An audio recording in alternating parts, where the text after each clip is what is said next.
तर नमस्कार मित्रांनो. ठरलं तर मग या मालिकेत आता आपल्याला एक जबरदस्त ट्विस्ट पाहायला मिळणार आहे. म्हणजे आता स्वतःहून सायली आपण प्रेग्नेंट असल्याचा पुरावा अख्ख्या सुभेदार कुटुंबासमोर आणणार आहे. आणि आता या सगळ्यांमध्ये सुभेदार कुटुंबाचे धाबे दानादान होणार आहेत. मकर संक्रांतीच्या दिवशी आता ज्या वेळेला अर्जुन पतंग उडवण्यासाठी चाळीत जायला निघणारा असतो, त्यावेळेला प्रिया इकडे पुरणाजीच्या समोर येते आणि ती त्यांना सांगायला लागते की मी अर्जुनचं बोलणं ऐकलेलं आहे. अर्जुन या सगळ्यांमध्ये आता चाळीमध्ये चालला आहे. पुरणात्या पूर्णात्या तुलाच आता काहीतरी करायला पाहिजे. अस्मिता पण ते पूर्णात्या तू आता सगळ्यांमध्ये काहीतरी कर, कारण जर का अर्जुन तिकडे गेला तर तो पुन्हा आपल्या तावडीतून कठीण आहे. प्रिया सांगते पूर्णाजी, तू एक काम कर ना, तू या सगळ्यांमध्ये उद्याच्या दिवशी आधार पडण्याचं नाटक कर की अर्जुनला या सगळ्यांमध्ये थांबवण्याचं हेच एकमेव आपल्याकडे साधन आहे. असं म्हणत प्रिया कोणाची आता आपल्या तब्येत घेतलेली असते. मग पूर्णाजी काय प्रियाच्या तालावर नाचायला लागते आणि अर्जुन आणि चैतन्य ज्या वेळेला छानपैकी तयार होऊन जाण्यासाठी निघत असतात त्यावेळेस पूर्णाजी आजारी पडते. तर काही इकडे कल्पनाला हे सगळं माहीत असतं. कल्पना म्हणते पूर्णाजी तुम्हाला काय होते. यावर पूर्णाजी सांगायला लागते मला ना थोडं गरगरतंय आणि सकाळपासून चक्कर आल्यासारखं होतंय. यावरती अर्जुन घाबरत नाही.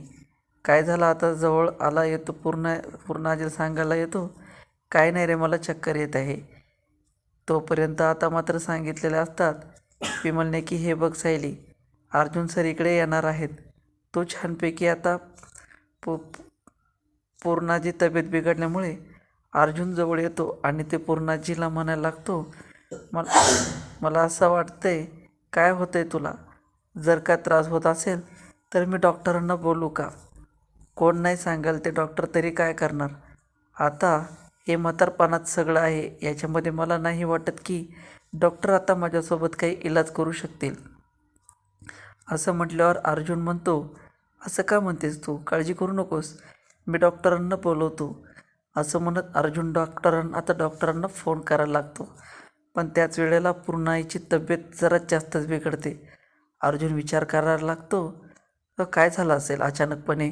आत्ताच बरी होती आणि आत्ताच अचानक पूर्णाजीला काय बरं झालं असेल. या सगळ्यांमध्ये अचानकच पूर्णाजीची तब्येत कशी बरं खराब झाली असा अर्जुन विचार करत असतो. मग आता अर्जुन म्हणाला तर ठीक आहे, चला मी डॉक्टरांना बोलवतो. आणि जर काय डॉक्टर सगळ्यांमध्ये अवेलेबल नसतील ना तर आपण एक काम करूया, आपण पूर्णाजीला ॲडमिटच करून टाकू. ॲडमिट म्हटल्यावर लागले तर अर्जुनला नेहमीच ट्रिक माहिती असते आणि या सगळ्यांमध्ये अर्जुन ओळखतो की सगळी पूर्णाजी नाटक करत आहे. आता मला बरं वाटते. तुला कळते का, आज तुझी सकाळी तब्येत बरी नव्हती पण अर्जुन तुझ्यासाठी जरा तरी थांबला का? बिलकुल अर्जुन थांबला नाही. या सगळ्यांमध्ये अर्जुन न थांबता तसाच निघून गेला. म्हणजे तुला एक गोष्ट आता समजायला हवी आहे की काही झालं तरी अर्जुन या सगळ्यांमध्ये तुझी बिलकुल काळजी करत नाही आहे. आता त्याला फक्त आणि फक्त त्याची बायको हीच समोर दिसते आहे. असं म्हटल्यावर तिथे सांगते की बघ जरा, या असं सगळ्यांमध्ये तू जर का अर्जुनला हातावरचं ते जर असं सोडलं तर त्याच्यावरचा ताबा तुझ्या हातातून अर्जुन गेला म्हणून समज. त्यांना लवकरात लवकर काहीतरी ॲक्शन घ्यायला पाहिजे. आज तुमची तब्येत बरी नव्हती तरीसुद्धा अर्जुन गेला. यावरती अस्मिता म्हणते तेच तर मी सांगते, माहिती आहे का, आता एकटाच्या सगळ्यांमध्ये अर्जुनला पण पूर्णपणे त्याच्यापासून वेगळंच करूया. काही झालं ना तरीसुद्धा आपल्याला या सगळ्यांमध्ये आपल्याला उगाच त्रासदायक होते. त्यामुळे आपण तिला दिवसच्या डिवोर्स होईपर्यंत पोहोचल्या.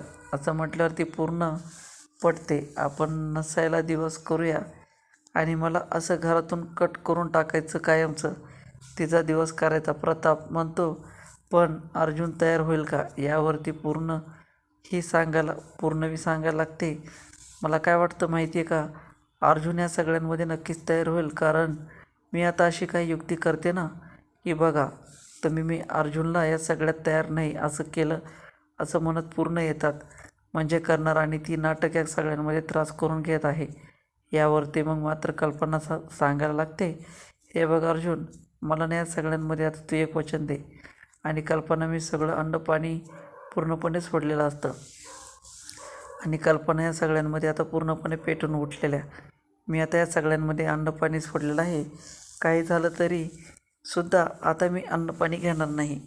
आणि आता माझी एकच मागणी आहे की तू सायलीपासून वेगळं हो. यावरती अर्ज काय आजी काय बोलतेस तू? या सगळ्यांमध्ये मला सायलीपासून वेगळं व्हायला सांगतेस?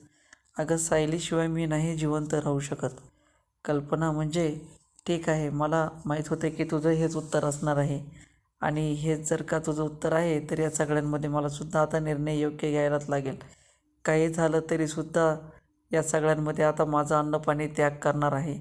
आणि काही झालं तरीसुद्धा आता मी माझा जीव गेला तरी बेहतर असं म्हणते की अर्जुनला ब्लॅकमेल करते. आणि खरंच कल्पना या सगळ्यांमध्ये काही खाण्यासाठी तयार होत नाही. चालत नाही. अर्जुन विचार करतो की काय करू. मग मला कसं म्हणून दिवस कल्पनाची तब्येत आता खराब होत चालली आहे आणि कल्पनाला या सगळ्यांमध्ये त्रास होत असतो. मग आता अर्जुन मधुभाऊंच्या इथे येतो, पण सायली अर्जुनला भेटायला जाणार त्याच वेळेला मधुभाऊ सायलीला अडकवतात. आणि सायली खबरदार तर इथून पुढे बाहेर का गेलीस तर तुझ्याशी एक शब्दसुद्धा बोलायचं नाही. जर तू माझं म्हणणं ऐकत नसेल तर मला तुझ्याशी काही देणं घेणं नाही असं म्हणत ते या सगळ्यांमध्ये सायलीला थांबवतात. एकदा मधुभाऊ मला अर्जुन सरांशी बोलू दे. मला सांगत होते की आईची तब्येत बरी नाही आहे. त्या संदर्भात त्यांना काहीतरी बोलायचं आहे आणि म्हणून मला बोलायचं आहे की म्हटल्यावर मधुभाऊ अडकटी करतात. पण तरीसुद्धा म्हणजे यावर अडचण ठरलेला प्रकार सांगायला लागतो आणि अर्जुन सांगायला लागतो, सायली या सगळ्यांमध्ये आईने मामाने मला आता पूर्णपणे अन्नत्याग केला आहे. अन्न पाण्याचा त्याग करून तिने आता काही खाण्यासाठी नकार दिला आहे. सायली हात्यावरती ती अर्जुनला विचारायला, ते पण असं त्यांनी करण्यामागचं कारण काय? यावर अर्जुन म्हणतो की तिच्या डोक्यामध्ये एकच आहे की आपला डिवोर्स व्हायला पाहिजे आणि आपला डिवोर्स होऊन आपण वेगळं होणं हा एकच तिचा उद्देश आहे. असं म्हणल्यावर सायली बदलते आणि अर्जुनला सांगायला लागते की आता जरी तू म्हटलीस ना की हा डिवोर्स करा, तरी मी हा डिवोर्स नाही करू शकत. काय झालं तरी मी तुझ्यापासून लांब नाही राहू शकत. सायली माझं प्रेम व्यक्त आधीच केलं. असं म्हटल्यावरती सायलीला आता काहीच कळत नाही की या सगळ्यांमध्ये आपण आता काय करायचं आणि कसं करायचं. मला मम्माचा जीवसुद्धा वाचवायचा आहे आणि आता काय करणार असं सायली एकदम विचारात गुंग असते.